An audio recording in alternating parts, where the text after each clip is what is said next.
www.casarema.fr. Lorsque maintenant Dieu demande à Noé de construire l'arche, il lui donne les mesures, il lui dit quel genre de bois il doit utiliser. Mais lorsqu'on fabriquait l'arche, on avait utilisé quel clou? De la même manière que Noé a utilisé la technologie de Caïn pour fabriquer l'arche, l'Église aussi doit utiliser cette informatique pour préparer la venue de Jésus, et nous devons entrer dans la maison de Dagon et frapper Dagon dans sa propre technologie. Le premier forgeron fut un fils de Caïn. Et un forgeron, c'est qu'est-ce qu'il fait? Il fait des clous. Retenez, il fait des clous. Il fait des couteaux. Il fait des scies. Alléluia. Il fait des armes. Les premiers fabricants d'armes étaient des fils de Caïn. Dieu fait toujours cela. Il récupère la technologie de Caïn afin de confondre Caïn. Il utilise toujours la technologie de Caïn afin de prouver qu'il est au-dessus et qu'il est le maître de toutes choses. Il a utilisé la technique de son temps afin de prêcher son message. Il a utilisé même la barque. Alléluia. Il a utilisé même la barque qui était une technologie de son temps. Imagine que dans un transco, les cieux praises. Alléluia. Oh, il est temps de bouger. Il est temps de bouger. Il est temps de bouger. Il est temps d'utiliser tout ce que nous avons parce que Jésus-Christ revient bientôt. Nous devons faire le maximum afin de gagner le maximum. Nous devons faire tout ce qui est possible afin de gagner le maximum de personnes. Mettons de côté l'orgueil. Mettons de côté nos titres. Jésus revient bientôt et nous devons utiliser la technologie actuelle afin d'amener le maximum au ciel. Pour voir plus de vidéos chrétiennes en exclusivité, tapez www.casarema.fr. Aujourd'hui, nous allons étudier la place de la technologie dans la spiritualité. Tu peux dire ça à ton voisin? La place de la technologie dans la spiritualité. Je vais vous donner beaucoup de passages et pendant que nous allons prêcher, je vais seulement commencer à aborder le passage sans relire à nouveau le verset afin de gagner le temps.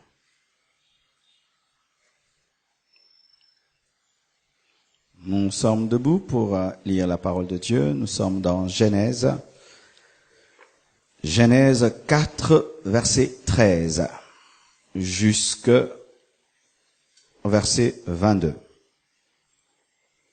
Genèse 4, 13 à 22. Vous y êtes? Oui? C'est bon? Non? Oui? Si on demande, il faut répondre. Amen. Lisons 1, 2, 3. Allons-y. Caïn dit à l'Éternel, « Mon châtiment est trop grand pour être supporté. Voici, tu me chasses aujourd'hui de cette terre, je serai caché loin de ta face. Je serai errant et vagabond sur la terre, et quiconque me trouvera me tuera. » L'Éternel lui dit, « Si quelqu'un tuait Caïn, Caïn sera vengé 7 fois. » Et l'Éternel mit un signe sur Caïn pour que quiconque le trouverait ne le tuât point.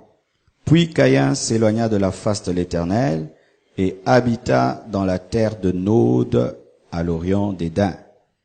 Caïn connut sa femme, elle conçut et enfanta Enoch. Il bâtit ensuite une ville. Retenez, le premier fils de Caïn a bâti une ville et il donna à cette ville le nom de son fils Enoch.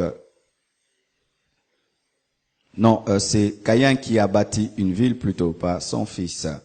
Enoch engendra Irad, Irad engendra Mehujaël, Mehujaël engendra Methushaël, et Methushaël engendra Lémec.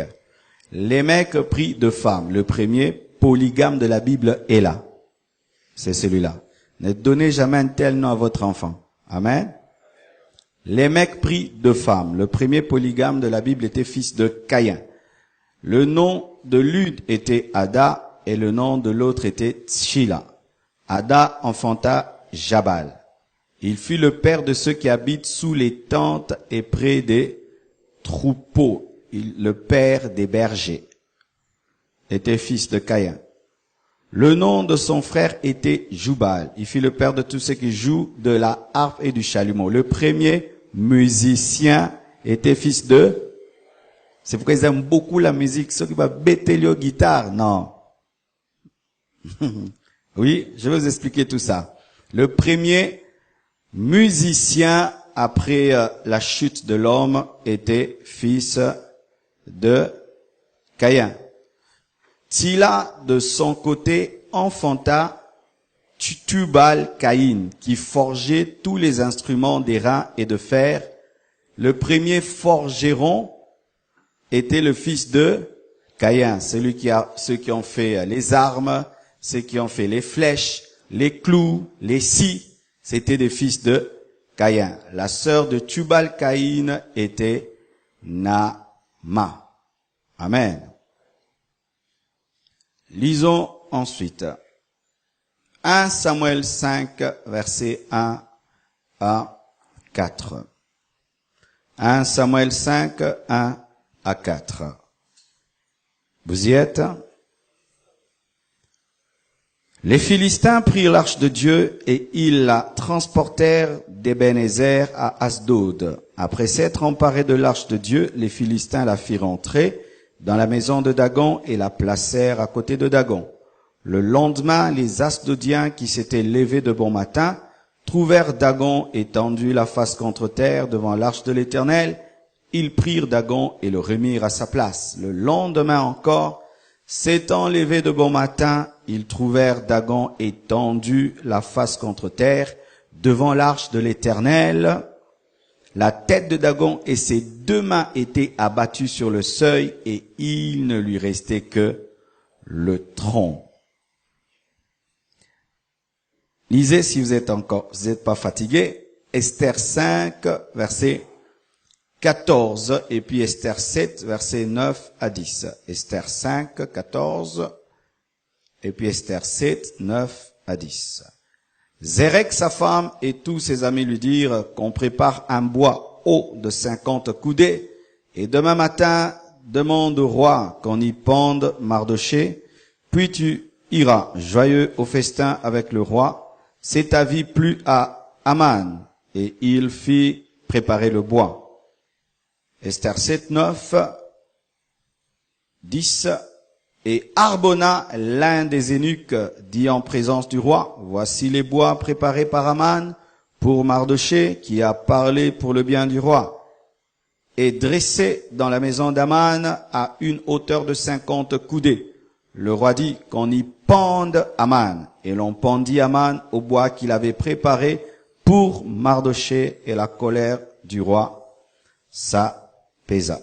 Nous terminons avec ce passage, Apocalypse 13, verset 15 jusqu'au verset 18.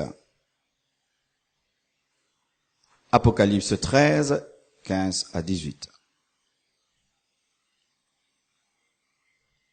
Et il lui fut donné d'animer l'image de la bête, c'est le faux prophète, la deuxième bête qui sort de la terre, la première bête sort de l'eau, mais la deuxième bête sort de la terre, il s'agit du faux prophète. Il lui fut donné d'animer l'image de la bête afin que l'image de la bête parlât. L'image de la bête parlât, retenez cela, et qu'elle fit que tous ceux qui n'adoraient pas l'image de la bête fussent tués. Et elle fit que tous, petits et grands, riches et pauvres, libres et esclaves, reçussent une marque sur leur main droite ou sur leur front, et que personne ne put acheter ni vendre sans avoir la marque, le nom de la bête ou le nombre de son nom. C'est ici la sagesse, que celui qui a de l'intelligence calcule le nombre de la bête, car c'est un nombre d'hommes et son nombre est 666. Que Dieu bénisse sa parole. Asseyez-vous, s'il vous plaît. Dis à ton voisin, suis, ne te perds pas. Dis-lui, n'ose même pas me distraire. Amen. Si quelqu'un te distrait, tu l'accuses. Amen. Nous sommes à l'école. Ce soir, c'est l'étude biblique. Je répète le thème de ce soir, c'est la place de la technologie dans la spiritualité. Amen. La place de la technologie dans la spiritualité. Depuis que j'ai commencé à servir Dieu, je ne pense pas que j'ai déjà en profondeur abordé ce sujet. Je le fais peut-être comme une parenthèse dans un message, mais c'est la première fois que j'en parle dans tout un message. Je crois que dans les temps qui viennent, je ferai tout un séminaire à ce sujet, car plus j'étudie ça, plus le Seigneur m'enseigne beaucoup de choses. Qu'est-ce que la technologie? La technologie, c'est la science. La science. La technologie, c'est l'ensemble des études. La technologie, c'est l'ensemble des techniques, des machines et des outils créés par l'homme. C'est ça la technologie, c'est la science, l'ensemble des études, l'ensemble des techniques, des machines et des outils créés par l'homme. La technologie encore, c'est l'ensemble des inventions humaines, bonnes, mauvaises ou neutres. Je vais expliquer. C'est l'ensemble des inventions humaines, bonnes, mauvaises et neutres. Je donne une bonne invention humaine, le fer à repasser. Amen. C'est une bonne invention humaine qui nous permet d'être propres. Mais il y a des mauvaises inventions humaines. La bombe atomique. Amen. C'est une mauvaise invention, c'est une technologie mauvaise. Mais il y a aussi des technologies qu'on appelle des technologies neutres. Je donne l'exemple, un couteau. Le couteau, il peut tuer, il peut aussi préparer. Amen. Quand tu as un couteau dans ta cuisine, il peut couper la viande et on prépare, on est heureux. Mais le même couteau peut tuer aussi. Alors dans mes mains, le couteau peut donner la vie, mais dans les mains d'un brigand, le couteau peut donner la mort. Retenez qu'il y a 3 sortes de technologies, les technologies bonnes, les technologies mauvaises et les technologies neutres. La technologie, c'est l'utilisation de l'intelligence que Dieu a donnée à l'homme pour faciliter la vie. Il y a un principe dans la technologie qu'on appelle le principe d'une poulie. C'est-à-dire que tu ne peux pas déplacer une tonne avec ta force, mais si tu mets une poulie, tu tires un tout petit peu, avec peu d'énergie, mais tu peux déplacer une grande chose. C'est comme ça que l'homme aujourd'hui est capable de construire des gratte-ciel parce qu'il utilise l'intelligence afin que cela lui facilite la vie. C'est l'utilisation de l'intelligence pour améliorer les résultats, pour être davantage performant. C'est pourquoi l'homme utilise la technologie pour devenir de plus en plus efficace. Ce qui fait que hier, les voitures pouvaient rouler à 20 à l'heure. Aujourd'hui, les voitures peuvent rouler à 180 à l'heure. Ça te permet de quitter un endroit à un autre en peu de temps. C'est une très bonne chose. Hier, pour causer avec quelqu'un, il fallait aller à la poste, tu mets une lettre, et puis la lettre va. Mais maintenant, tu prends ton téléphone, tu appelles, tu envoies un SMS, directement, ça arrive. Ça facilite les choses. La technologie, c'est l'ensemble des découvertes scientifiques et techniques faites par l'homme dans tous les domaines. L'homme a découvert la lumière. L'homme a fabriqué des voitures, des avions, des trains, des bateaux, la télévision, l'ordinateur, le téléphone, l'internet, l'écriture. Et dans mon sujet de ce soir, je ne vais pas aborder beaucoup de choses. Je vais aborder davantage sur le domaine informatique, parlant aussi des autres technologies, mais je vais plus parler du domaine informatique. Amen. Vous me suivez? Amen. Et sachez que la technologie, c'est une manifestation réelle que l'homme a été créé à l'image de Dieu, différemment des animaux. Tu vas voir un lion, il est physiquement plus fort qu'un homme, mais l'homme, seulement avec un petit fusil, tire sur le lion et puis le tue. Tu vas voir un homme qui attrape une baleine. Vous imaginez, le petit homme de rien du tout peut tuer une baleine. Le petit homme de rien du tout peut tuer un gros éléphant. Pourquoi? Parce qu'il utilise l'intelligence. Et l'intelligence révèle que l'homme a été créé à l'image de Dieu. Amen. Hein? Il y a une grande différence entre l'homme et l'animal. L'homme a l'esprit, l'âme et le corps. L'animal n'a que l'âme et le corps. Lorsque l'homme meurt, même si qu'il aille au ciel ou en enfer, l'homme est éternel. Mais l'animal, lorsqu'il meurt, il disparaît. Je répète ceci. L'homme a le corps, l'âme et l'esprit. L'animal a le corps et l'âme et n'a pas d'esprit. Et c'est la dimension de l'esprit dans l'homme qui fait que l'homme, qu'il meurt bon ou mauvais, est éternel, en enfer ou au ciel, parce que l'homme ne disparaît pas. Lorsque l'homme meurt, il change seulement de forme de vie. Mais un chat, lorsqu'il meurt, il disparaît. Au ciel, il n'y a pas d'animaux. Alléluia. Ni en enfer non plus. Alléluia. C'est pourquoi un animal, même qui a la sorcellerie, est mieux qu'un sorcier qui a la sorcellerie, parce que un chat qui a la sorcellerie, après la mort, il va pas en enfer, mais un homme qui a la sorcellerie, après la mort, va en enfer. Donc, un chat sorcier est mieux qu'un homme sorcier. Mais je ne dis pas que tous les chats sont des sorciers. Amen, hein? Ce sont des créatures de Dieu, mais comme on aime beaucoup attacher au chat la sorcellerie, c'est pourquoi j'ai utilisé cet exemple. Amen, hein? Et Dieu a donné à l'homme l'intelligence pour qu'il puisse dominer la nature. Parce qu'il donne un tout petit homme, physiquement tout petit, mais lui dit domine sur la nature. C'est comment est-ce qu'il va le faire? C'est par l'intelligence que Dieu lui donne. Mais lorsque l'homme a chuté, lorsque l'homme a péché, l'intelligence que Dieu lui a donnée, il a commencé à l'utiliser pour détruire la nature au lieu d'assujettir la nature. Il a commencé à détruire. C'est pourquoi aujourd'hui, la couche d'ozone est trouée. Il y a des cancers de peau. Il y a la pollution parce que l'homme déchu ne sait pas utiliser l'intelligence que Dieu lui donne. Il court maintenant derrière l'argent. Il fait des voitures. Il fait des usines. Mais il oublie l'environnement. C'est pourquoi aujourd'hui vous entendez, on nous parle tout le temps de l'environnement, parce que l'homme déchu, tombant dans l'égoïsme et dans la cupidité, est en train de mal utiliser l'intelligence que Dieu lui donne. Au lieu qu'il puisse l'utiliser pour son bien-être, il commence à l'utiliser pour sa destruction. Qu'est-ce que la spiritualité?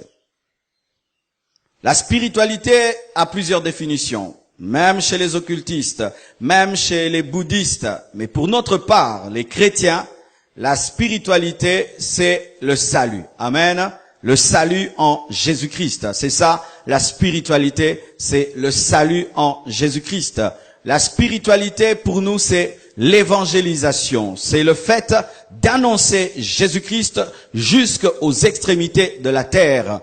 La spiritualité, pour nous, c'est de préparer le retour de Jésus-Christ et d'être nous-mêmes enlevés. La spiritualité, c'est la communion avec Dieu. La spiritualité, c'est la croissance spirituelle. La spiritualité, c'est la communion fraternelle. La spiritualité, c'est la prière, c'est l'adoration. La spiritualité, c'est écouter la parole de Dieu. C'est ça, la spiritualité. Donc, je parle maintenant de la place de la technologie dans le salut, la place de la technologie dans l'évangélisation, dans l'adoration, dans la communion fraternelle, dans la croissance spirituelle, la place de la technologie dans l'écoute de la parole et dans la propagation de l'évangile, la place de la science, des techniques, des inventions humaines dans le salut du monde, dans l'évangélisation, dans le retour de Jésus-Christ, dans la sanctification de l'Église, dans la communion fraternelle. Nous allons parler de cela.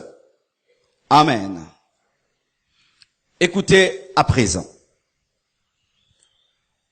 Avant d'arriver à la fin de mon message, j'aimerais vous parler du début de la technologie. Du début de la technologie. Le premier inventeur, c'est Dieu, parce que c'est Dieu qui a créé les cieux et la terre. Amen. Et Dieu crée les cieux et la terre. Et sur la terre, il établit un homme, Adam et Ève. Il leur interdit de toucher à l'arbre de la connaissance du bien et du mal. Il leur dit de toucher à tout, sauf à l'arbre de la connaissance du bien et du mal. Et lorsqu'il leur interdit cela, avant eux, il y avait déjà un être spirituel appelé Lucifer qui était tombé dans l'orgueil et dans la rébellion, qui avait été précipité sur la terre. Et alors que Dieu créait l'homme à son image, à sa ressemblance, et lui donnait le pouvoir, la domination sur la terre, et lui interdisait de toucher à l'arbre de la connaissance du bien et du mal, le diable était là en train de voir comment est-ce que Dieu interdisait à l'homme.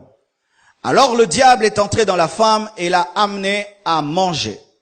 La femme séduit son mari et son mari également mange. Et ils sont frappés par Dieu, chassés du jardin. Et lorsqu'ils sortent du jardin, ils ont un enfant et deux. La Bible dit que Adam connut Ève et Ève enfanta Caïn et Abel. Et les branhamistes nous disent que Caïn est la sémence du diable, Abel la sémence de Dieu. Ils ont raison en partie.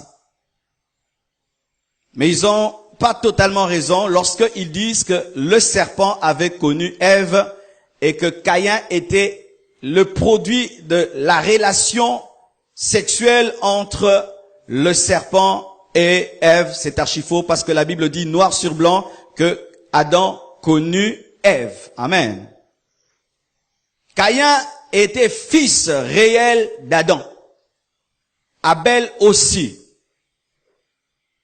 Mais lorsque ces deux enfants sont nés, l'ennemi a attaqué l'un, Caïn. Il a rempli de jalousie pour son frère et il a amené Caïn à tuer Abel. Et par le comportement de ces deux enfants, nous voyons que Abel avait Dieu et Caïn avait le diable. Amen. Ce n'est pas que lorsque Dieu a créé Caïn, il avait destiné à être mauvais, mais Caïn avait choisi le chemin du diable. Amen. Écoutez-moi, des fois vous irez quelque part, on vous parle, toi tu as la sémence de Dieu, toi tu as la sémence du diable. Lorsqu'on parle de la sémence de Dieu et la sémence du diable, ce n'est pas que Dieu lorsqu'il crée, il dit toi tu es au diable, toi tu es à moi, toi tu es au diable, toi tu es à moi. Si c'est cela, Dieu n'a pas le droit de juger le monde, car si Dieu, en me créant, me crée déjà sémence du diable, pourquoi est-ce qu'il va me juger? Parce que lui-même m'a créé pour que je sois mauvais. Alléluia. Et il y a de tels enseignements chez les branhamistes. Toi, tu es prédestiné à aller au ciel. Toi, tu es prédestiné à aller en enfer. Non. Nous choisissons d'aller au ciel ou en enfer. Mais Dieu, dans son omniscience, connaît en avance qui iront et qui n'iront pas. Non pas parce qu'il le veut, mais parce qu'il le sait. Est-ce que vous suivez? À l'étude biblique, soyez concentrés, hein. C'est pas comme dimanche. Amen. Alors, lorsqu'on parle de la sémence du diable et de la sémence de Dieu, ce n'est pas que quand tu as des enfants qui naissent, tu commences à chercher en eux. Qui est la sémence du diable? Qui est la sémence de Dieu? Non. Si tous tes enfants choisissent Christ, tous sont la sémence de Dieu. Mais s'ils refusent Christ, ils sont tous la sémence de Satan. Amen, hein. Ça va? Amen. Alors le diable attaque Caïn et Caïn accepte parce que la Bible nous dit que lorsque Caïn a voulu tuer son frère, n'est-ce pas que Dieu est venu l'en empêcher? Il a dit que le péché se couche à la porte de ton cœur, mais toi domine sur lui. Dieu a voulu le sauver, mais lui il a refusé et c'est alors que l'ennemi est entré dans sa descendance, car vous savez que les parents ouvrent la porte à Satan dans la vie de leurs enfants. N'est-ce pas? Alors Satan entre maintenant dans la descendance de Caïn. Et voici. Lorsque Caïn tue Abel, il fuit et puis il dit, quiconque me verra cherchera à me tuer. Amen. Hein? Et voilà maintenant Dieu vient vers Caïn et le marque d'un sceau. Je ne dis pas que c'était 666. Alléluia. Il le marque d'un sceau. Et pourquoi est-ce que Dieu marque Caïn d'un sceau? Pour le protéger. Afin que les gens ne le tuent pas. C'était la grâce même sur Caïn pour dire que même si tu es égaré, Dieu veut te récupérer. Il vient de tuer son frère, mais malgré cela, Dieu met sur lui un sceau afin de le préserver de la mort. Et Caïn s'en va. Et il épouse une fille. Et les gens, il y a quelqu'un qui m'a demandé, pasteur, Caïn a épousé qui? Qui s'est toujours posé cette question? Et quelle réponse tu as déjà donnée? Car si tu ne réponds pas bien à cette réponse, tu vas dire que la Bible, ce sont des contes et des fables. Voici. Qui a écrit Genèse? Celui qui écrit Genèse n'était pas en Genèse. Alléluia. C'est Moïse qui a vu Genèse. Et Moïse subissait une coutume dans laquelle on ne donnait pas trop d'importance aux femmes, de sorte qu'un homme peut avoir 7 enfants, il a 6 filles, 6 garçons et une fille, on va citer seulement les garçons et on ne va pas citer la fille. Ainsi aussi, on n'avait pas cité les filles d'Adam et de Ève parce qu'ils avaient aussi des filles et en soi, Caïn avait épousé sa propre petite sœur parce qu'en ce temps-là, l'inceste était toléré pour remplir la terre. Ça va. Si tu prends une famille et tu leur dis de remplir la terre, qu'est-ce que tu dis?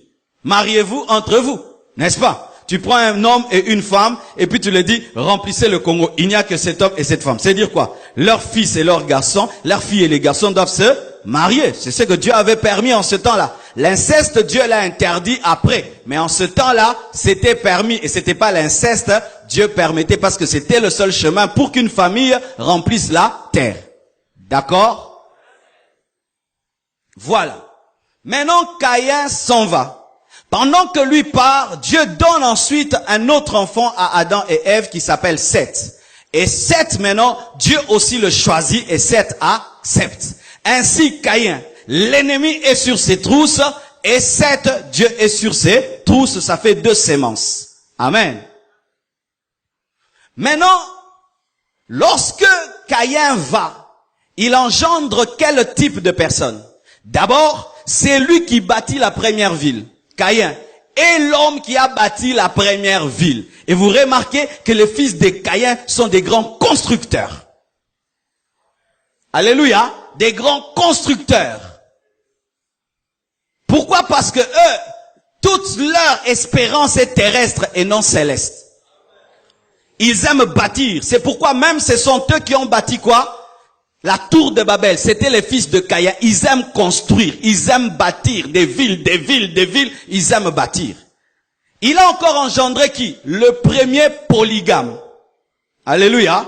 Le premier polygame était fils de Caïn. Quand je vois un pasteur qui prêche la polygamie et qui a 7 femmes, il est fils de Caïn. La polygamie n'est pas venue de Seth. La polygamie est venue de Caïn. Alléluia. Qui était sous l'influence de l'ennemi. Le premier musicien, Ndouleman, était fils de Caïn. C'est pourquoi eux et la musique, ils s'entendent très bien. Très bien. Quand je me suis converti, j'étais dans la musique mondaine, alors la vraie, la bonne musique mondaine là, bien sophistiquée. Et je suis venu à l'église. En ces temps-là, les musiques à l'église des réveils, c'était des musiques de deuil. Je vous assure, et je disais, oh, Nini Nzambi. Je vous dis, j'étais persécuté par la musique à l'église. Mais je revenais du monde. Et là, les fils de païens savaient jouer la guitare. Pourquoi? Depuis toujours, leurs ancêtres sont des grands musiciens, des grands guitaristes. C'est pourquoi même aujourd'hui, les chrétiens envient la musique du monde. Ils imitent la musique du monde. C'est rare que eux prennent la nôtre. Nous, on prend toujours chez eux. Vrai ou faux? Quelle est ta sonnerie? Les premiers musiciens, pas seulement les premiers musiciens, les premiers éleveurs étaient des fils de Caïn. Donc, c'était des hommes riches. Amen. Hein? Les premiers éleveurs, les premiers riches de la terre, c'était les fils de Caïn. Mais mon thème va plus parler du premier forgeron. Le premier forgeron fut un fils de Caïn. Et un forgeron, c'est qu'est-ce qu'il fait? Il fait des clous. Retenez, il fait des clous. Il fait des couteaux. Il fait des scies. Alléluia. Il fait des armes. Les premiers fabricants d'armes étaient des fils de Caïn. Les premiers fabricants des clous étaient les fils de Caïn. Les premiers fabricants des scies étaient les fils de Caïn. Les premiers qui ont inventé la technologie pour faciliter à l'homme de couper le bois, c'était les fils de Caïn. Amen. Maintenant, lorsque Dieu choisit la descendance de Seth, parmi les enfants de Seth, il y a un homme très très spirituel qui s'appelle Enoch, qui marcha avec Dieu après, il ne fut plus. Amen. Donc, chez Seth, il y a des gens qui sont enlevés, qui préfigurent déjà l'enlèvement de l'église. Alléluia. Vous verrez maintenant que tout dans la parole de Dieu commence au commencement. Alléluia. Qui révélait déjà dans la sémence de Seth l'enlèvement de l'église, la venue du Saint-Esprit, la venue de Jésus-Christ. Alléluia. Et maintenant, parmi les fils d'Enoch qui fut enlevé, il y a eu un homme qui s'appelle Noé. Amen. Noé. Je vais vous parler un peu de Noé. Souvent, on nous parle du déluge, on nous dit que Dieu a envoyé la pluie. Vous savez pourquoi est-ce que Dieu a envoyé la pluie? Dieu a envoyé la pluie parce que les démons étaient venus renforcer le mal dans la descendance de Caïn. Les démons étaient descendus sur la terre pour coucher avec les femmes afin que le mal s'accentue sur la terre pour étouffer la sémence de Dieu. Et lorsque Dieu a vu que le mal grandissait sur la terre, il a décidé d'envoyer les déluges et il a choisi un descendant de Seth qui était Noé afin de tout recommencer. Il en est de même en ces temps de la fin. Les démons sont en train d'opérer sur la terre pour rendre les païens davantage païens. C'est pourquoi Dieu choisit l'église et va nous enlever afin de nous sauver de la corruption. Il n'y a rien de nouveau sur la terre. Amen. Écoutez maintenant. Lorsque maintenant Dieu demande à Noé de construire l'arche, il lui donne les mesures, il lui dit quel genre de bois il doit utiliser. Mais lorsqu'on fabriquait l'arche, on avait utilisé quel clou?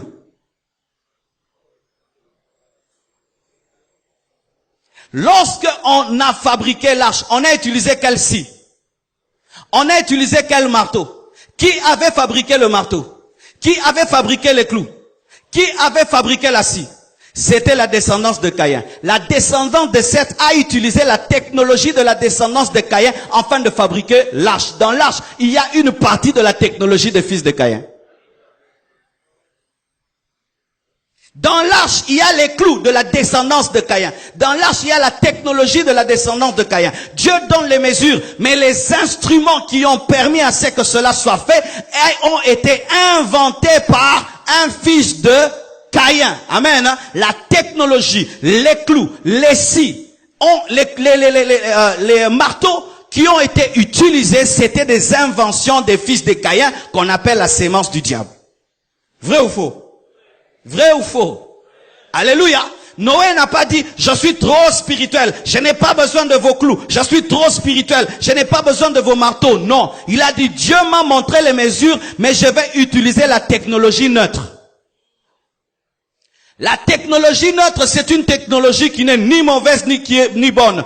Un clou, c'est bon, un clou, c'est mauvais. Si tu veux prendre un clou pour tuer, ça devient mauvais. Mais si tu prends un clou pour construire, ça devient une bonne chose. Il prend la technologie des fils de Caïn, il l'utilise dans l'arche, et l'arche arrive à surnager parce qu'il y avait fusion de deux inspirations. L'inspiration qui était venue de Dieu, mais aussi l'inspiration qui était venue de fils de Caïn. Voilà. Mais nous voyons que lorsque le déluge est venu, les fils de Caïn étaient morts. Toute leur technologie, toutes les maisons qu'ils avaient construites, tout ce qu'ils avaient fait ne pouvait pas subir, ne pouvait résister devant le déluge. Mais c'est l'inspiration que Dieu donne à Noé qui peut dominer le déluge. Et sachez bien aimés, tout ce que le monde est en train de faire ne peut rien faire par rapport au jugement de Dieu. C'est seulement l'église, c'est seulement l'église qui pourra vaincre ce jugement qui vient sur la terre. Amen. Et dans la parole de Dieu, je remarque qu'il y a toujours cette manière de faire de Dieu. Je donne un exemple. Lorsque Mardoché refusait de se soumettre à Aman, qu'est-ce que Aman a fait? Il a fait un poteau, n'est-ce pas? il a construit un poteau, une technologie. Il construit un poteau, il dit, je veux tuer. C'est lui qui fabrique, c'est lui qui fait le poteau, il dit, je veux tuer Mardochée sur ce poteau. Mais la Bible nous dit que lorsque la grâce de Dieu est venue sur Mardochée, Aman a été tué où? Sur le poteau que lui-même avait fait afin de tuer Mardochée. Amen. Dieu encore a utilisé le poteau de Aman afin de tuer Aman. Dieu fait toujours cela. Il récupère la technologie de Caïn afin de confondre Caïn. Il utilise toujours la technologie de Caïn afin de prouver qu'il est au-dessus et qu'il est le maître de toutes choses. Encore un autre exemple. On prend l'arche de Dieu. On l'amène chez Dagon. Et on le place dans la maison de Dagon. C'est la maison de Dagon. C'est l'architecture de Dagon. Ce sont les poteaux de Dagon. C'est le pavement de Dagon. C'est la lumière de Dagon. Tout est à Dagon. Mais dans cette maison de Dagon, l'arche frappe Dagon et Dagon se prosterne devant l'arche dans la maison d'autrui. Je dis dans la maison d'autrui, mais c'est l'arche qui est en train de s'imposer. Tu comprendras ce que je veux te dire ce soir. Ce n'était pas la maison de l'arche. Ce n'était pas la construction de l'arche. Car la maison de l'arche, c'était le tabernacle. L'arche n'était pas dans le tabernacle. L'arche était dans le tabernacle de Dagon. Mais le tabernacle de Dagon n'a pas empêché à l'arche de manifester sa force. Alléluia. Lorsque même Jésus-Christ vient sur cette terre, qu'est-ce qu'il fait? Il utilise la technologie de son temps. Il utilise les voitures de son temps. La Mercedes appelée la NES. Alléluia. Il utilise les baffles de son temps. C'est pourquoi Jésus-Christ, lorsqu'il prêchait, il a demandé à Pierre de lui donner sa barque. Et la foule était devant lui et lui était dans la barque. Vous savez c'était quoi? C'était une technique d'ampli.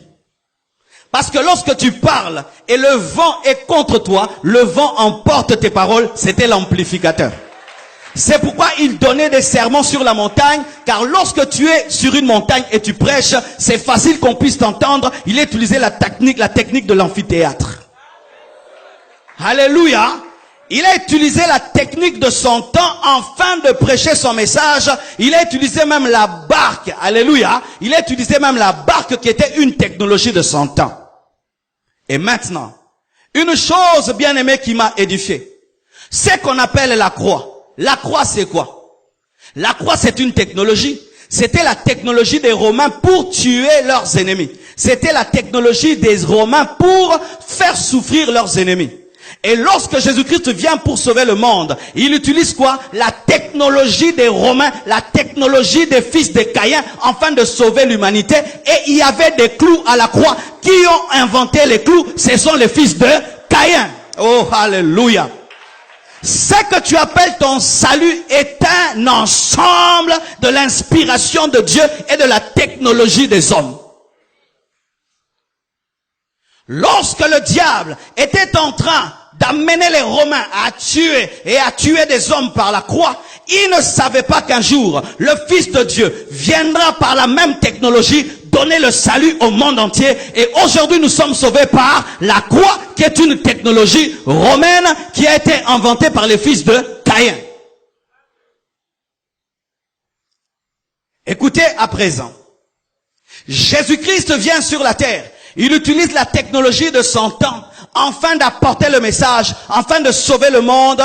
Et la Bible maintenant nous dit qu'à la fin des temps, l'Antichrist aussi va développer la technologie de Caïn afin de préparer sa venue.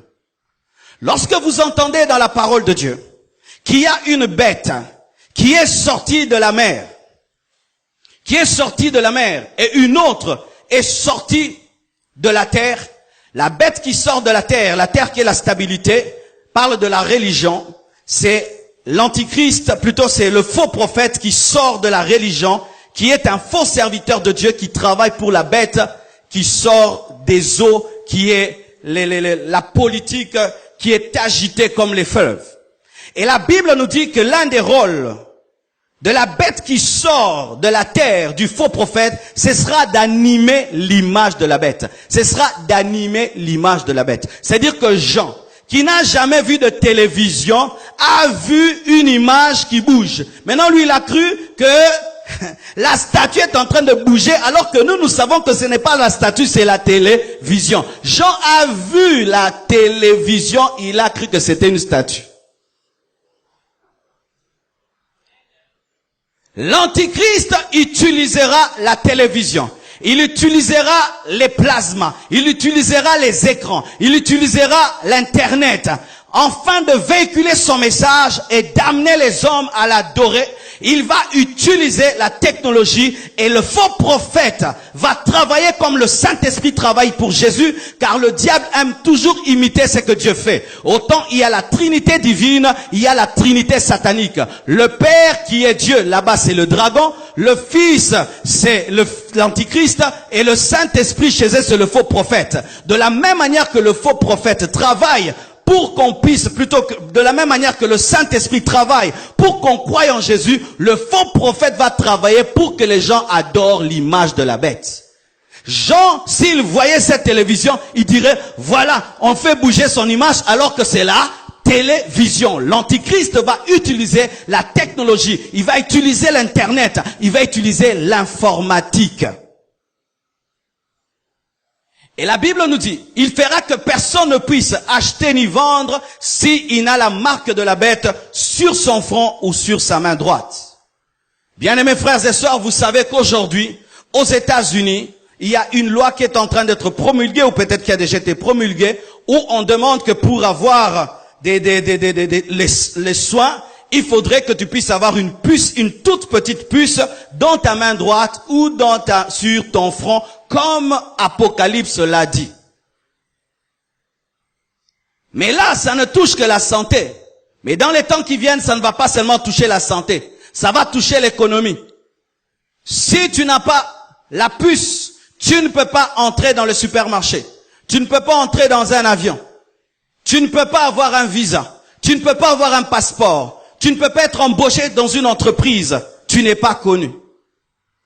Qu'est-ce qui va se faire? Avec ce réseau Internet, où vous voyez d'un côté WhatsApp, Facebook, Google, plus le temps va passer, toutes ces entreprises vont devenir une seule entreprise dirigée par une seule personne et toutes ces entreprises vont donner toutes les informations qu'elles ont à une personne. Ainsi, les banques vont donner les informations qu'elles ont sur toi. Ton compte Facebook va donner toutes les informations. Ton compte Google va donner toutes les informations. Toutes tes informations, ton compte bancaire, où tu es né, qu'est-ce que tu es, qu'est-ce que tu fais, tout sera dans une seule chose. Et pour que tu puisses accéder aux intérêts, ou plutôt aux bénéfices de ce temps-là, tu dois accepter d'avoir la marque satanique. Quand vous voyez le développement technologique aujourd'hui, le but ce n'est plus le bonheur de l'homme. Dans ce bonheur qu'on te présente, il y a un deuxième but, contrôler l'homme. C'est pourquoi tu vas quelque part, tu cherches un Wi-Fi, avant d'entrer on te demande ton email. Qu'est-ce que ça a à voir avec mon email? Donnez-moi le code. Non, il faut qu'on ait ton email. Mais ton email, c'est ton adresse sur l'internet. Ton email, c'est toi. Alléluia. Tu achètes une SIM. Maintenant, ce n'est plus le cas. Si tu vas avoir une SIM, tu dois donner tes identités. Avant, tu peux avoir une SIM et tu ne donnes pas l'identité. Maintenant, pour avoir une SIM, il faut donner l'identité parce que ton numéro, ça devient toi. Mais ton numéro aussi, il est sur Internet. Alléluia. Et ainsi, de plus en plus, il y a de plus en plus d'inventions technologiques dans le domaine de l'informatique pour faciliter aux hommes d'être un. Aujourd'hui, je peux être ici, je prends mon téléphone, je commence à me filmer, j'envoie sur Periscope. Vous connaissez Periscope? Et directement dans le monde, tout le monde voit cette prédication maintenant même, je mets là, le monde entier me suit. Aujourd'hui, tu prends une photo, tu mets sur WhatsApp, directement on voit. Ça paraît bien, mais c'est une manière de te contrôler parce que je sais où est-ce que tu étais quand tu as pris la photo. N'est-ce pas que lorsque quelqu'un est sur Facebook et il te dit qu'il est à Matadi, tu peux savoir qu'il ment parce que ça montre même où est-ce qu'il est pendant qu'il est en train d'écrire. Ça te permet de contrôler avec le GPS. Les téléphones que vous avez, que vous appelez Samsung et tout le reste, ont des systèmes dans lesquels on peut savoir partout où ils sont. Certains téléphones, même s'ils sont éteints, ils ne sont pas éteints, on peut savoir où ton téléphone est. Et là où ton téléphone est, c'est là où tu es souvent. Est-ce que vous comprenez ce que je dis? Ce développement technologique en soi, c'est un développement de contrôle, de contrôle, de contrôle. Tu as mis des photos sur Facebook il y a 10 ans. N'est-ce pas qu'on peut les retrouver aujourd'hui? Et ainsi, si tu mets des photos il y a 10 ans, il y a 8 ans, 9 ans, on peut raconter toute ta vie, non? Là, il s'est marié, il a eu son enfant en Galiema, et puis, toute ta vie, n'est-ce pas qu'ils ont toute ta vie?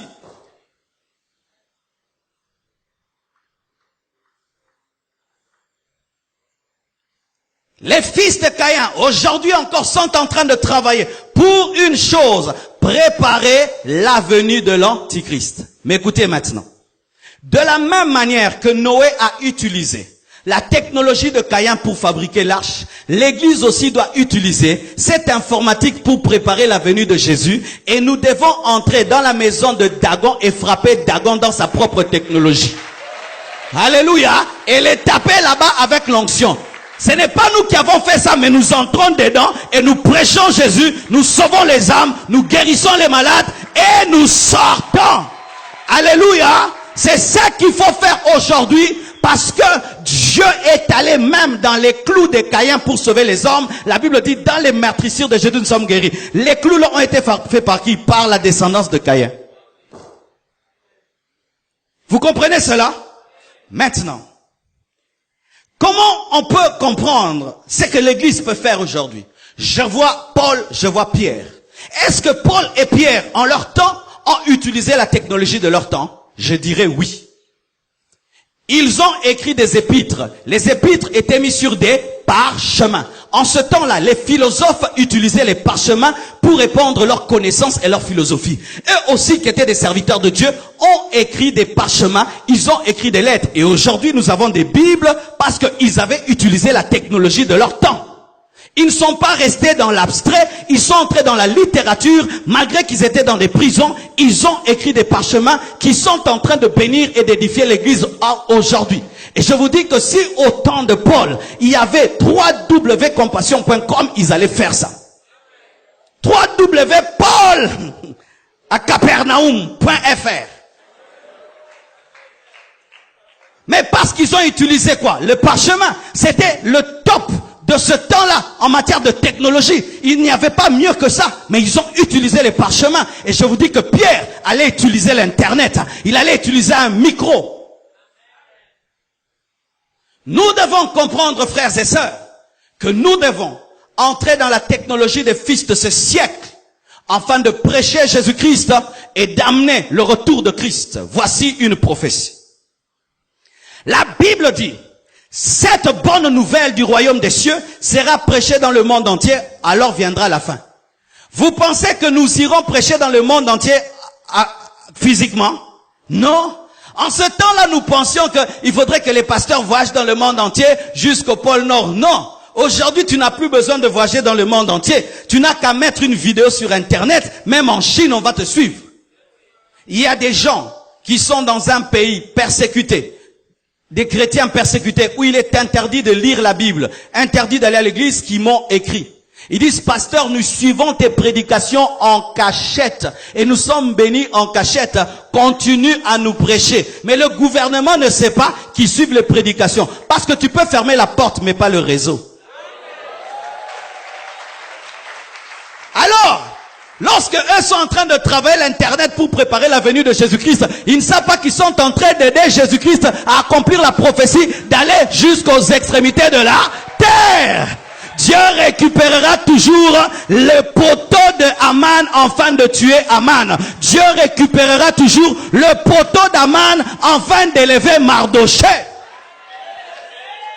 Pendant qu'ils sont en train de créer des applications pour détruire le monde, Jésus dit, faites encore, faites encore. Ils font WhatsApp, on entre dans WhatsApp. Vous savez que sur WhatsApp, nous avons 7 églises.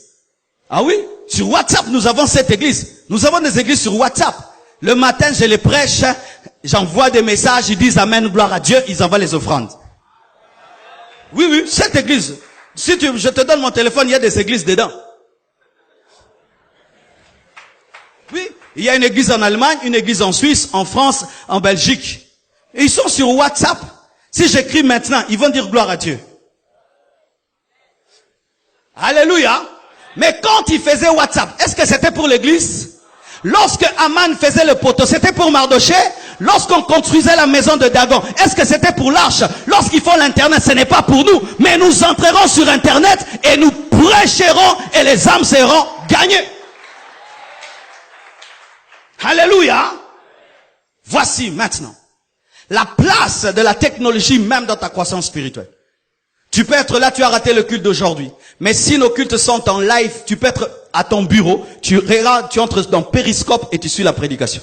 Lorsque j'étais en France et on avait culte le matin, à midi et le soir, et quand je devais prêcher le soir, on me disait, pasteur, ne viens pas le soir, ne viens pas le matin, tu viendras seulement le soir, mais reste à l'hôtel et prie. Mais pendant que je priais à l'hôtel, comme ils mettaient les cultes sur Periscope, je priais, je dis, je veux voir qu'est-ce qui se passe à l'église. J'entre sur Periscope, je tape Église Parole du Salut. J'entre dans le culte, je vois ce qu'ils font en live et puis je reviens, j'écoute même la prédication. Donc, alléluia. Ah, gloire à bien. Mais gloire à Banabkayen.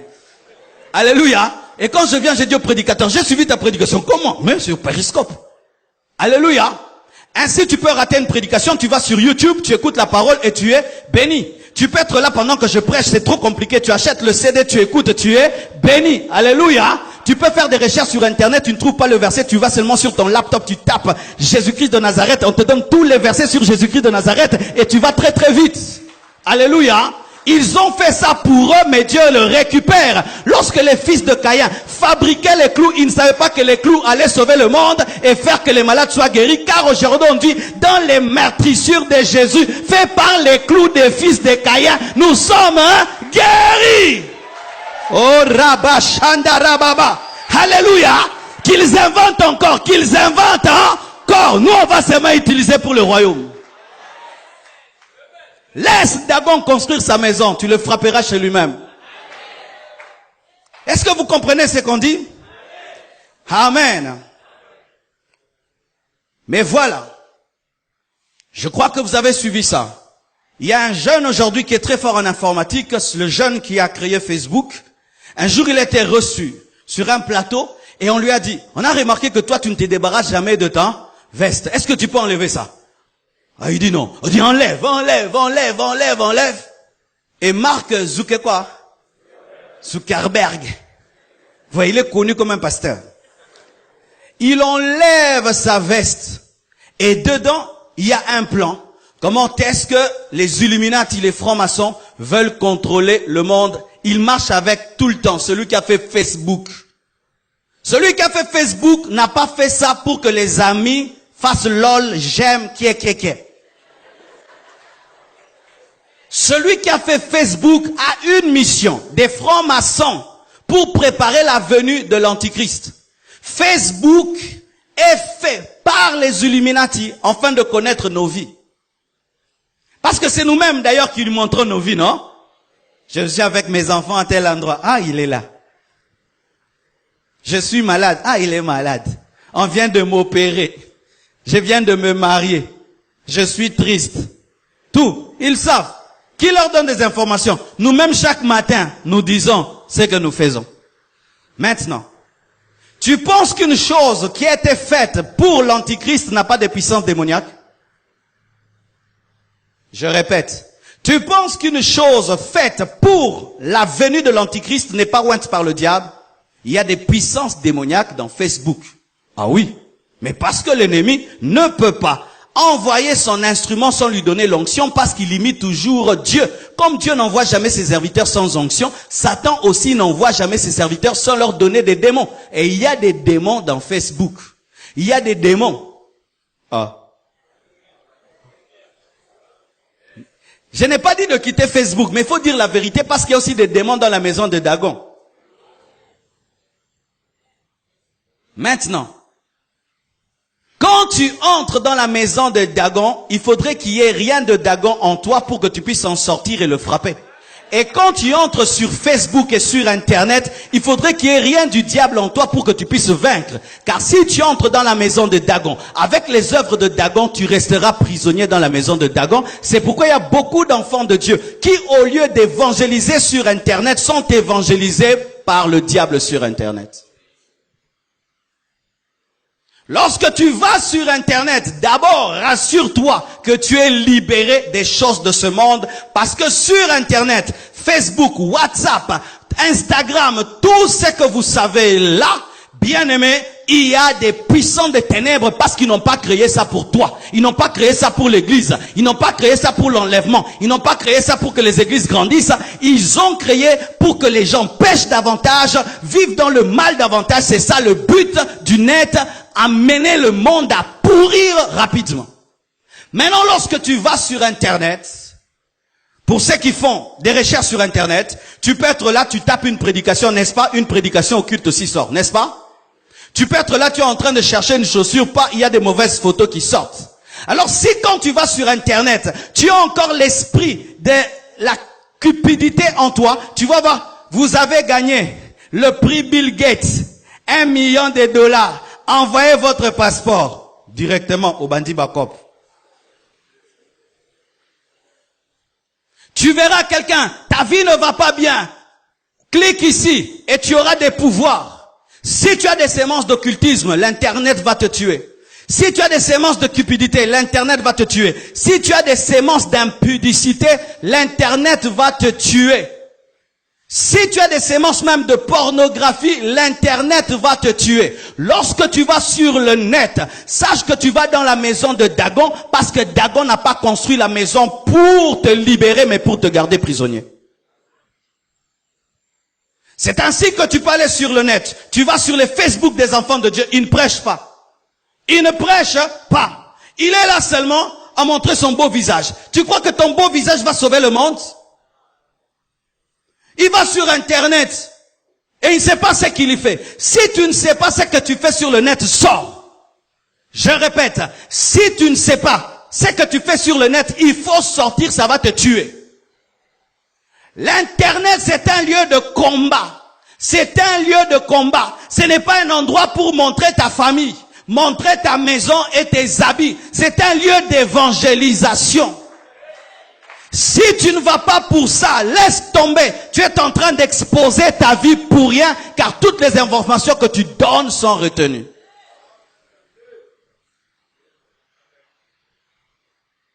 Des enfants de Dieu qui ont des profils bizarres sur Internet, remplis de séduction. Toi, tu vas sur Internet, créé pour l'Antichrist, avec un esprit d'impudicité, mais toi, un enfant de Dieu.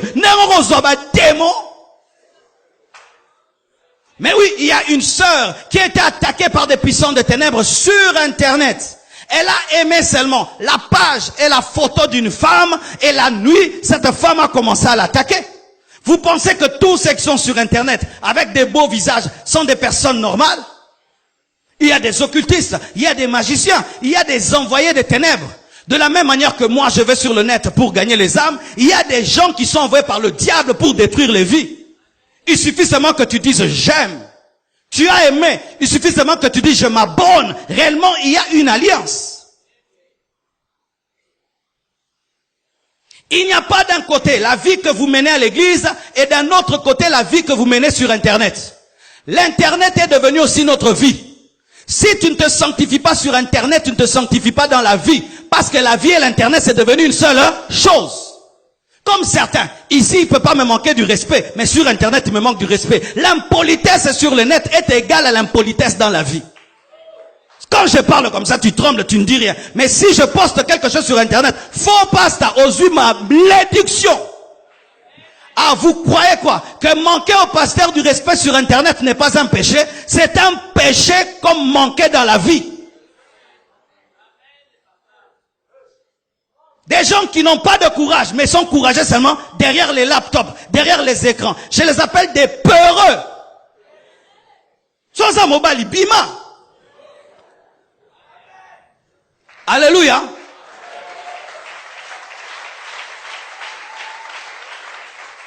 Et celui qui est en train de créer toutes ces choses, lui pour lui, c'est détruire les vies. Aujourd'hui, les enfants, il a un téléphone, mais dans ce téléphone, c'est terrible. J'étais avec un pasteur, il m'a dit, pasteur, j'ai vécu une expérience terrible.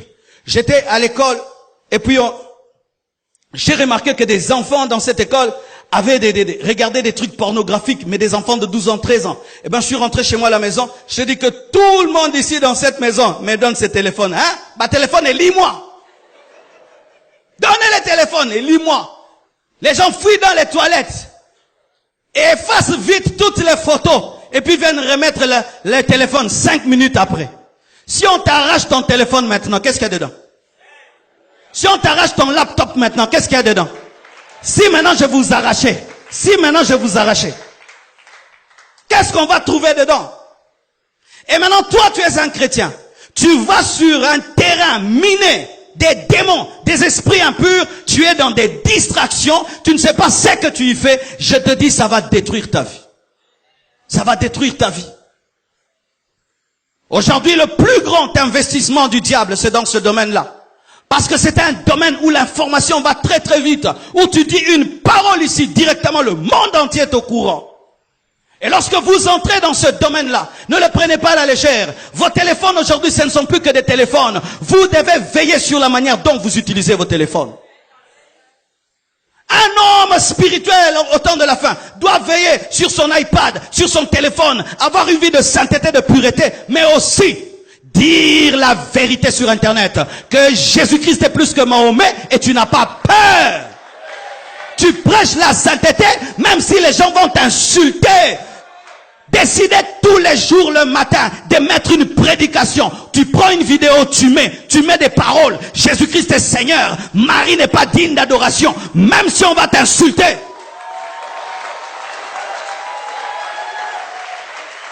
C'est par l'internet que nous allons gagner le monde entier. Alors si vous êtes sur internet pour montrer vos chaussures, pour vous montrer en mode repos, mode sourire, pourquoi vous imitez les païens? Pourquoi vous imitez les pages des païens? Pourquoi vous n'êtes pas authentique? Qu'est-ce que vous y faites? Les vies peuvent être transformées par ton Facebook, par ton WhatsApp, par ton Twitter, par ton téléphone. Tu peux sauver les âmes. Tu peux même prier, tu dis, Dieu, donne-moi un numéro. Il te donne un numéro, tu l'appelles, tu dis, Dieu m'a dit de te dire qu'il t'aime. Et la personne se convertit. Parce que même quand tu vas sur Internet, afin d'y perdre ton temps, tu y perds ton argent. Et c'est l'argent de Dieu que tu peux utiliser pour autre chose. Mais tu vas sur net et tu perds $10 en train seulement de dire des futilités et de regarder des futilités. C'est l'argent de Dieu que tu es en train de dépenser. Jésus revient bientôt. Les hommes doivent être sauvés. Utilisez bien votre argent. Utilisez bien vos mégabytes. Un matin à Sika, mégabytes.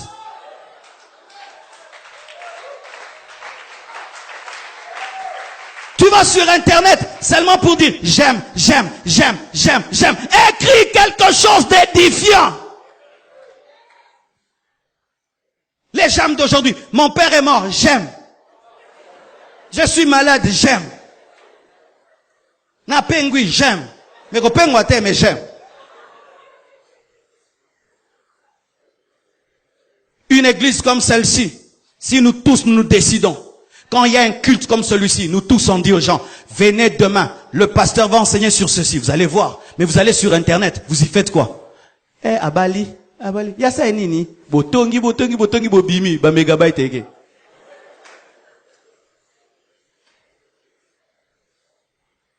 Alléluia.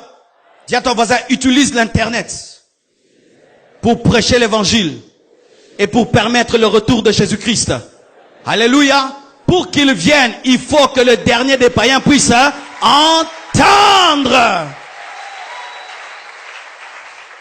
Allez changer vos photos de profil. Amen. Hein? Surtout les sœurs, changez les photos de profil.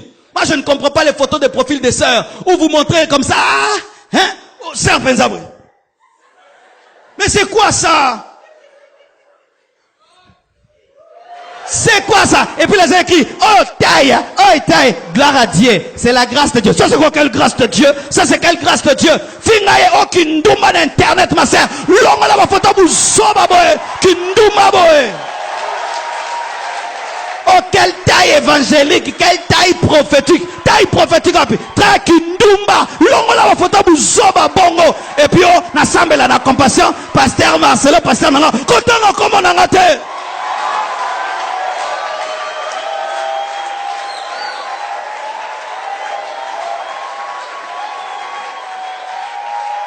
a pas de différence entre l'internet et la vie. Tu te sanctifies à l'église, tu te sanctifies sur internet. C'est la continuité de ta vie.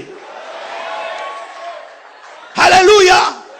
Changez les photos de profil. Si tu n'en trouves pas, même une photo qui édifie, tu mets des paroles. Jésus est le roi des rois.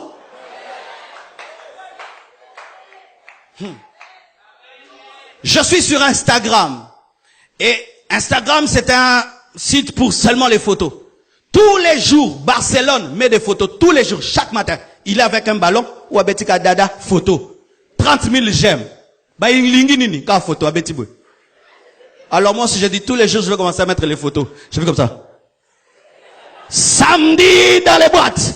Dimanche à l'église. Le style de vie des faux chrétiens. Alléluia. Si eux vont montrer les ballons, moi je veux présenter Jésus. S'ils vont montrer Ronaldinho, moi je veux présenter Jésus. S'ils vont montrer Real de Madrid, moi je veux montrer Jésus tous les jours. Je vous assure, mes frères, si chacun de nous décide de travailler sérieusement sur le net, vous allez gagner les gens terriblement. Qui a su qu'aujourd'hui, il y aurait culte et ce message sur Internet? Qui a su? Il y a d'autres qui ne savent même pas. Il n'est même pas abonné sur la page de son pasteur, mais il est abonné sur la page d'un musicien du monde. Il y a d'autres qui me demandent, pasteur, la prédication là, je l'ai ratée, alors que la prédication est toujours sur Internet. Toujours, mais il me pose la question comment? Il est abonné sur Okapi, sur ceci, sur cela, mais pas sur Presse Compassion. Vous savez que la presse a aussi un site? Non. Oui. Non. Oui. Dis à ton voisin, arrêtons cela. Ah, soyons sérieux. Travaillons. Alléluia. Travaillons. Je finis en donnant ce témoignage. Bien-aimés, parce que vous pouvez croire que nous parlons en l'air, mais je vous assure que cela est vrai. Il fut un temps, j'étais très blessé de voir que nous, Congolais, notre évangile est un évangile de ghetto. Nous ne prêchons qu'en Congolais, comme si notre prédication ne peut pas toucher les autres races. Et ça me blessait. Et dans mon cœur, je désirais toujours être un prédicateur qui peut toucher toute race et toute catégorie de personnes. Mais tu vas pas aller dans la maison d'un Français et frapper à sa porte et dire je vais te prêcher l'évangile. Tu vas pas aller à la porte d'un Chinois et te dire je vais te prêcher l'évangile. On a commencé à mettre les prédications sur Internet. On a commencé à mettre les prédications sur Twitter, les prédications sur Facebook. Et aujourd'hui, quand je vais prêcher à l'étranger, je vois même des Chinois. Dernièrement en France, j'ai vu des Chinois qui sont venus écouter la parole parce qu'ils suivent la parole sur Internet. J'ai vu des Belges qui ont quitté la Belgique jusqu'en Allemagne, des Italiens écouter la parole parce qu'ils te suivent sur Internet. Un jour même en France, j'ai rencontré une femme, tu vois, ces filles-là, blanches, qui ne peuvent même pas prier. Et tu dis, bonjour, pasteur. Oh, bonjour. J'ai suivi ta prédication sur Marie. Frères et sœurs, aujourd'hui, quand nous allons en Europe, ce n'est pas qu'on a une église là-bas. Les salles se remplissent. De qui? Des gens qui suivent la prédication sur Internet. Sur Internet, aujourd'hui, j'ai 94 000 abonnés sur une page. 94 000 personnes. C'est une église de 94 000 personnes. Et ces personnes, partout où nous allons prêcher, s'ils ont le temps, viennent, ils remplissent les salles, écoutent la parole et ils ont la maîtrise de tous les enseignements qu'on donne. C'est là que j'ai compris que le monde virtuel n'est pas virtuel, il est réel. Tu vois, quand tu es sur Facebook et tu dis que tu es l'ami de quelqu'un, tu penses que c'est dans les pensées, c'est réel. C'est réel. Le jour que vous allez vous rencontrer, ce sera vraiment cette personne-là que tu vas rencontrer. Alors, parle-là de Jésus. Ne dis pas que ce n'est qu'une photo et un nom. Non, c'est réellement une personne. Parce qu'aujourd'hui, le monde a changé. Le monde ne fonctionne plus comme avant. Le monde fonctionne maintenant de manière virtuelle, mais c'est réel. Ma famille, par exemple, on a fait un compte WhatsApp. Pourquoi? Parce que chacun maintenant dans son coin, celui-ci est en Afrique du Sud, l'autre est là-bas. On va sur WhatsApp, on fait un groupe famille Tounas. Et le matin, on s'appelle, on s'écrit, on s'envoie les photos pour garder le contact parce que le monde d'aujourd'hui ne permet plus trop de se rencontrer, mais par l'internet, on peut toujours avoir les informations des uns des autres. Alors lorsqu'on te dit, va gagner les âmes, la plupart des temps maintenant, vous croyez que gagner les âmes, il faut maintenant faire le porte-à-porte. C'est un bon système, mais aujourd'hui par la technologie, il est plus facile de gagner les âmes. Lorsque l'église Compassion est venue ici à Limité, on a eu un sérieux problème. Les gens ne savaient pas où se trouvait l'église. Et j'ai prié le Seigneur. On faisait des cultes de la semaine, 20 personnes, 50 personnes. Et j'ai dit, Seigneur, qu'est-ce que je vais faire? Dieu me dit, les gens aiment ton message, mais ils ne savent pas où tu es. Alors je vais faire comment? Il dit, utilise les SMS. On est allé chercher une entreprise qui fait des SMS. On payait les SMS et ces gens envoyaient dans tout Kinshasa des SMS, 2000 SMS, 3000 SMS et ça tombait mercredi soirée de gloire Église Compassion. C'est comme ça que les gens ont commencé à savoir qu'il y avait l'Église Compassion ici, c'était par la technologie. Cette église est bénie par la technologie. Lorsqu'on dit qu'on a autant dans le compte en banque, certaines personnes envoient l'argent par Facebook, envoient l'argent par YouTube. Mais maintenant, toi, tu es chrétien ici à l'église. Ton téléphone, c'est seulement pour dire bonjour, ça va, bonjour, ça va. Non, arrêtez ça. Jésus-Christ t'aime. Il est mort pour toi. Dimanche, je t'invite à l'église. Le pasteur va prêcher sur ça. Nous devons nous adapter à l'évolution du monde. Adapter notre manière de travailler afin de gagner les hommes. Sinon, nous ne rencontrerons jamais l'homme moderne, car l'homme moderne est derrière son laptop et son téléphone. Qui ont des téléphones ici? Omoni? Baissez les mains. Qui ont les Bibles? Téléphone, na Bible, match nul. Alléluia. C'est-à-dire, aujourd'hui, pour gagner l'homme moderne, tu dois l'avoir au travers de son téléphone. Amen. Hein? Apprenez cela. Des fois même, tu prends des unités, tu écris un SMS, tu envoies 50 amis. Amen. Hein? Tu fais un groupe, tu dis j'envoie ça à 50 personnes. Ça tombe dans leur téléphone. Ils disent pourquoi tu as envoyé? Dieu m'a convaincu de vous envoyer cela. Et sur 50 personnes, même 10 personnes peuvent être sauvées. Et si tu le fais régulièrement, bien aimé, Dieu va te donner de l'impact.